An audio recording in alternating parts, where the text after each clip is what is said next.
Today on the CTV News at 5, reaction from the Blood Reserve on racist comments on social media following Monday's fire.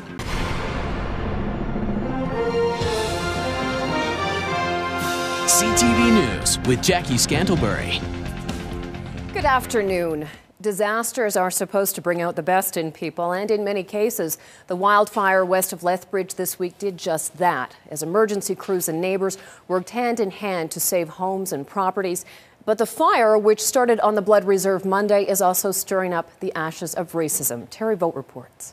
There's the first one that started it all rolling. Lethbridge University professor Yael Belanger has spent years researching racism in the community. He's not surprised to see messages appearing on Facebook and Twitter with hateful comments connecting the Blood Reserve and Aboriginal people to Monday's wildfire west of Lethbridge.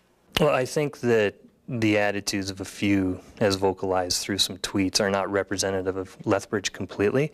But obviously there's some individuals in town, a minority, who really have some anger issues. They've got some troubles with Aboriginal folks, and this was just an opportunity for them to vocalize some of that anger publicly. The wildfire last November was started at a sweat lodge. The Blood Tribe has been quick to point out the latest wildfire was most likely caused by a downed power line resulting from the high winds.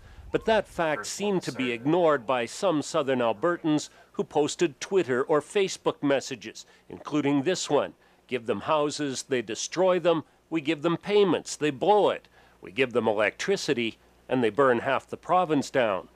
That is total ignorance, without understanding the whole process on how we come to operate and exist as a tribe. That is totally unbelievable that those things are being said. That brings us back almost a good 100 years on the mentality. Blood Tribe councillor Dexter Bruised-Head says the band wants to head off a full-blown firestorm over racism. He says band residents have also been impacted by the fire. In fact, his neighbor's children barely escaped with their lives. It just surprised me that there was so many of those comments flying around, and that no one was focusing on the fact that there was literally hundreds of firefighters from our communities, from our homes, people that we know and that we love, that were out there fighting, making sure that we weren't going to be hurt or have to be evacuated. And that these comments are taking away from that. Members of the Blood Tribe say the one positive thing from all of this is it provides an opportunity to raise awareness about racism and break down stereotypes. Terry Vogt, CTV News, Lethbridge. Blood Tribe members say they have been encouraged by the backlash to the racial comments. Hundreds of people have responded with emails, Facebook messages, or tweets calling for education and cooperation, not hatred. Tonight on the NewsHour. Racist comments aimed at the Blood Reserve prompt Blood Tribe Council to speak out. From Global Lethbridge, this is the NewsHour with Tom Rolston and Cheryl Oates. Good evening and thanks for joining us. The Blood Tribe sending a message tonight that racism will not be tolerated. Monday's grass fire sparked a firestorm of racist comments on social media sites. The cause of the massive grass fire is still under investigation, and Chief and Council say they are not to blame. Kimberly Tam has more in tonight's top story. Members of the Blood Reserve say they are being unfairly blamed for the massive fire on Monday, which burned more than 5,000 hectares and forced thousands of people to evacuate their homes. When it was confirmed the blaze started on the Blood Reserve, racial comments started to be posted on social media sites. We did receive a stack of the comments that were made on the Twitter, Facebook, and there are about 10 or so pages more of all the negativism that was, in regards to sweat lodges and the abuse of our funding, which had nothing to do with it. According to members of the Blood Tribe, the fire started by a knockdown power line. It was just last November when another grass fire was started by a sweat lodge ceremony on the Blood Reserve. Blood Tribe officials say this latest fire sparked a number of members to receive racist texts and emails.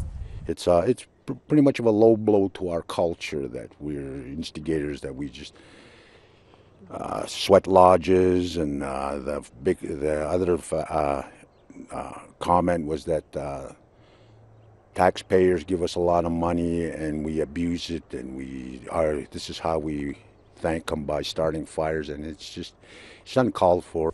The tribe says over the years it's fought to develop a positive relationship with surrounding Southern Alberta communities and want to continue.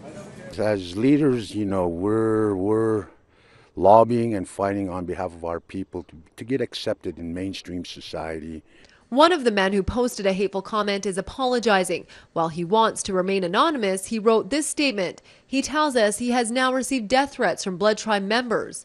In his apology, he writes, "While I do not excuse the actions I took, it was an unfortunate and distasteful reaction to the potential loss of my home. It is unfortunate and saddening that a result of my careless actions that the Aboriginal people have felt that public and private attacks, including death threats, are going to resolve this matter."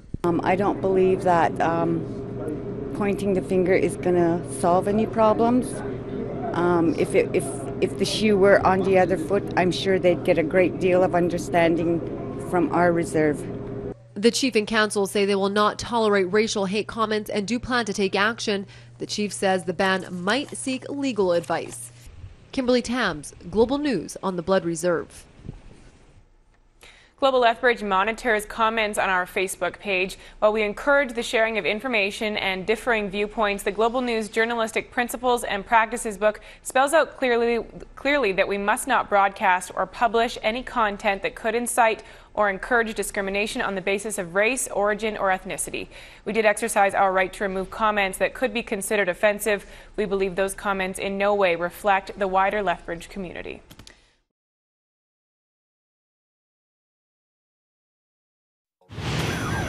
Today on the CTV News at 5, an apology over a disparaging Facebook comment that's created a racial firestorm.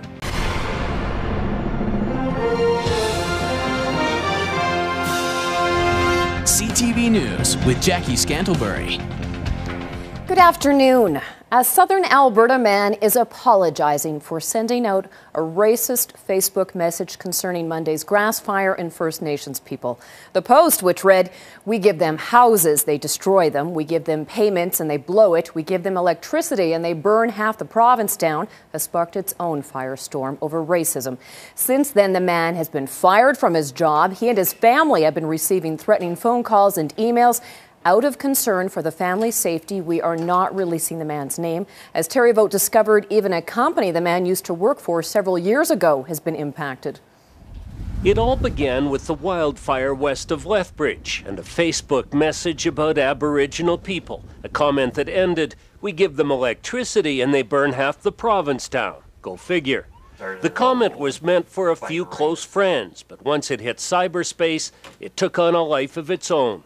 According to University of Lethbridge professor Yale Boulanger, someone went into the family Facebook pages and photoshopped faces of the man and his wife, along with his quote, adding information about where they live and who they worked for. These two individuals, through what was probably believed to be an innocuous comment, were instantly on stage on Facebook.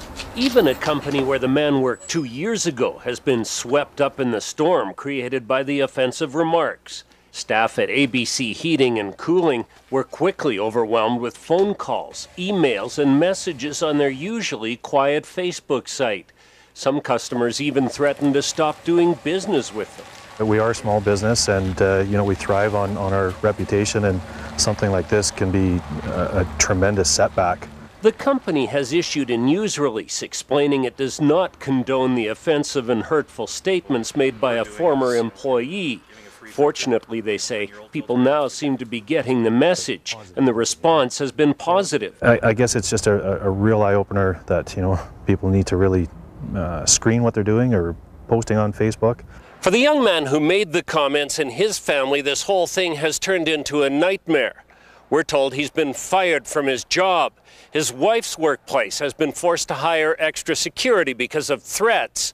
Their social media sites have been jammed with messages, many of them hateful. The man has already issued numerous apologies, but has now sent this message to CTV saying, "I want to sincerely apologize for the inappropriate and distasteful comments that I posted. I've worked side by side with many Aboriginals in the community for many years and have nothing but respect for them. He goes on to say, "I sincerely believe that our community needs to move forward in a positive manner and that all parties involved need to discontinue the hatred and filth circulating the social media if we have any hope of coexisting peacefully." Nevertheless, it's going to follow these individuals for a long period of time, and people have to be aware of the power of social media and the tool that it can become for those who feel that they've been wronged. Terry Vogt, CTV News, Lethbridge. We posted the apology on our Facebook page earlier today and have received dozens and dozens of comments. Here's what some of you are saying. Brenda writes, "No one should accept racism anywhere, nor should it be used on any social media sites to put people down." Crystal says, "Everyone says words they regret at one point in their lives. Move on. Kudos to the writer of that. Your apology is accepted in my books." Meanwhile, Nicole posted, "Cute, but it doesn't change anything. The damage is done. The hurtful remarks this man said only spread like wildfire itself and allowed others to comment their opinions. This man should do community service raising awareness on racism." And Tyson writes, "Why are people making such a fuss about this? It was a stupid thing this guy did, and he has and is going to suffer professionally as well as personally. Let's not blow it up any more than it is." You can view the full apology statement on our CTV Lethbridge Facebook group, facebook.com/CTV Lethbridge.